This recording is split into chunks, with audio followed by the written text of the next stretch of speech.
welcome back. Dan, don't you find it quite interesting to see that the issues that are being discussed in the American election campaign, they resonate all over the world, I mean, including Sri Lanka. Now, this question of immigration, then the question of,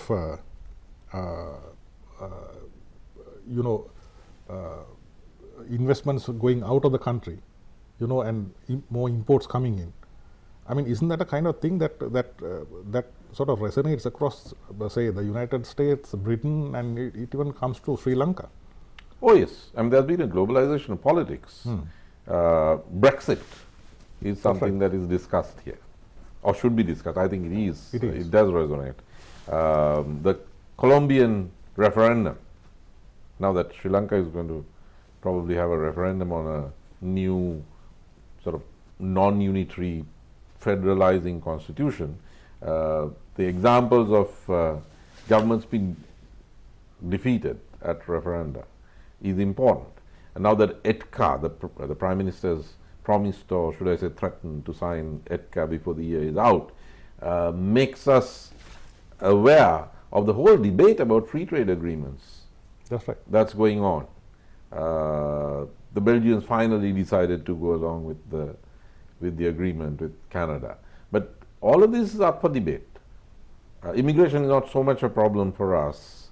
But that was one of the main things being discussed in relation to EDCA. Will the floodgates open? That's right. But this is not the time to discuss it. But my worry about EDCA is not so much that. It's something else that's, that every single sphere of economic activity will be penetrated by an economic power that's far more powerful than Sri Lanka. So, even our independent existence in the material sense will be compromised for generations. But that's another story. But all of these things... Yeah, I mean, in a situation where Britain wanted to get out of that suffocating... Absolutely. Why should we... I mean, I'm a great admirer of Theresa May. I usually am not an admirer of, I must confess, of conservative leaders, but I am an admirer of Theresa May because she's very unorthodox. She took very seriously the Brexit vote when the entire British establishment, the press, the economists and so on, were saying, look, let's just forget it. The British people, okay, they voted, but who cares? We know better. And let's not do this. She said, no, the people have spoken, and I take it seriously. So she's a very interesting politician. It's a pity that the United States doesn't have a Theresa May. But what's happening in the United States is going to impact on the whole world.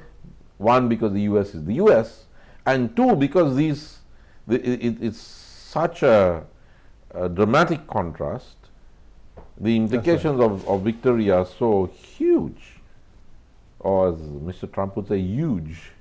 So huge that everybody is going to be affected by what happens on the 8th of November in the US.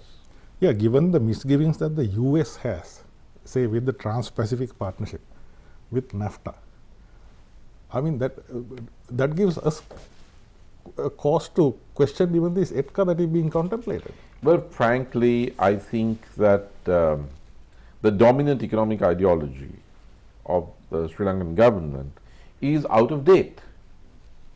And they don't listen to what's going on in the West now. Just last year, there was a very interesting... They got caught with their pants down when it came to the Brexit vote. They did, and they're stuck in a time warp. What is accepted as sound economic policy, neoliberalism, by the Sri Lankan government is actually way out of date.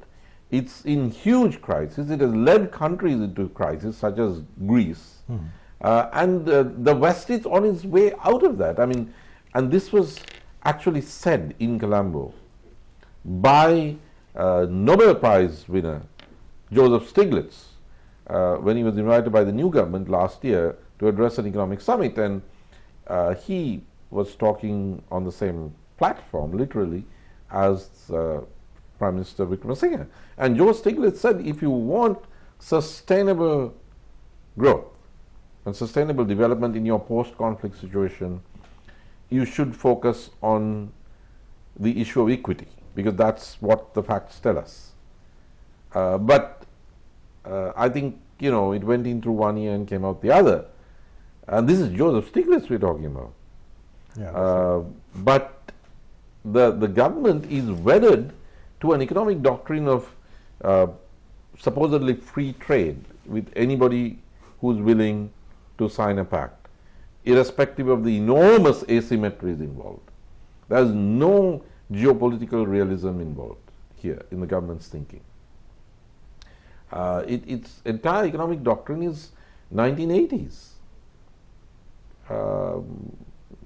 not even 1990s, because in the 1990s Clinton had shifted it back to the center, Bill Clinton.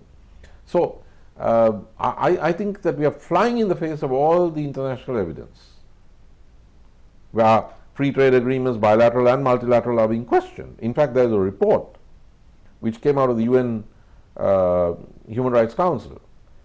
The special rapporteur on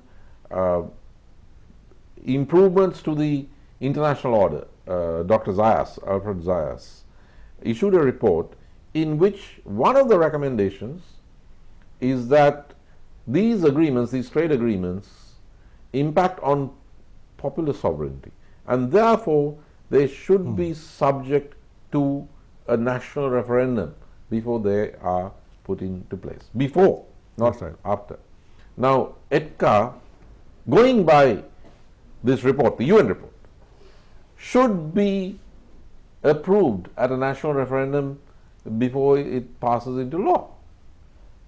So that's the latest international thinking, even in the United Nations system, but it's completely ignored. Yeah, we see this whole globalist lobby being challenged like they have never been before. I mean, Donald Trump himself saying that he's going to be the president of the United States, not of the world. I mean, you can see that that this globalist agenda does not seem to be working. I mean, now I heard Nigel Farage saying that in the EU setup, there are 10,000 officials or more than 10,000 officials who get paid more than the British Prime Minister. And that's confirmed by the other media organizations like the Guardian and so on. I mean, that it's a kind of self-perpetuating mafia at a certain level, within the UN system, within the EU, within all these, international bodies. There is this globalist kind of agenda. I mean, and I suppose Clinton represents that in the United States. Yes. I mean, that is now being questioned in a very serious manner. First with Brexit, and then with then probably at the American elections. I mean, we don't know which way the cookie will crumble, but it's being challenged. I mean, as never before. What do you think the future will be? Well, it's being challenged not only by populists such as Donald Trump. It's being challenged within the liberal establishment, and this is why I'm horrified. You mean by people like Bernie Sanders and all that? No, I would say Sanders is sort of a left populist. I'm talking about people like Robert Reich. Now, Robert Reich was President Bill Clinton's Secretary of Labor. He's now back at Harvard as the head of the economics department. Now, Robert Reich wrote a very important article to the Financial Times London, where he says there are these challenges, Brexit, the Trump candidacy, and so on. He says he's not for them, but something has gone very wrong with what he calls abstract globalism.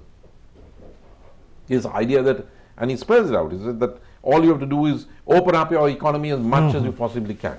Absolutely. That you should sign free trade agreements with anybody and everybody. He says, now that's in crisis. Let's realize that that's in crisis. And instead, he says, what you need is a responsible nationalism. Now, it's not an irresponsible nationalism, but a responsible nationalism. Now, I don't see the Sri Lankan If you were in the United States, I believe you'd be voting for Trump. Actually, I think I would have to abstain because you put me in a very difficult situation. When I was serving in Geneva, my counterpart in the Conference of Disarmament, Ambassador Cristina Roca, who was earlier Assistant Secretary of State, and by the way, before that, she was head of operations of the CIA. Christina used to say that, well, Diane is a registered Democrat because I was supporting President Obama. Yeah. So I would find it very, very difficult to support the domestic policy aspect of what Donald Trump is saying. I would have been very comfortable with Bernie Sanders. I mean, you know me long enough to know that that's where I would be ideologically. But I suppose if I had to vote, I would probably vote for Jill Stein or something like that. Because I find it very difficult to associate myself with some of what Donald Trump is saying in domestic terms.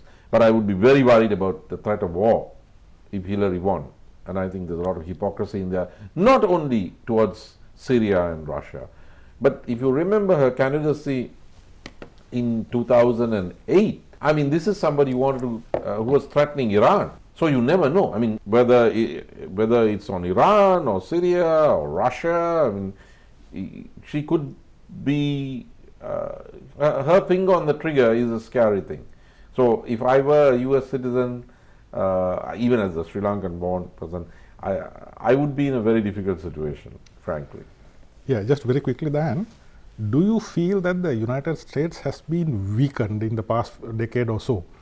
I mean, yes. Look at what is happening with regard to the Philippines, such an Americanized country, Yeah, and where the Filipino president yeah, openly calls Obama names and just tells him, go fly a kite, etc. Yeah. In formal gatherings in China and so on.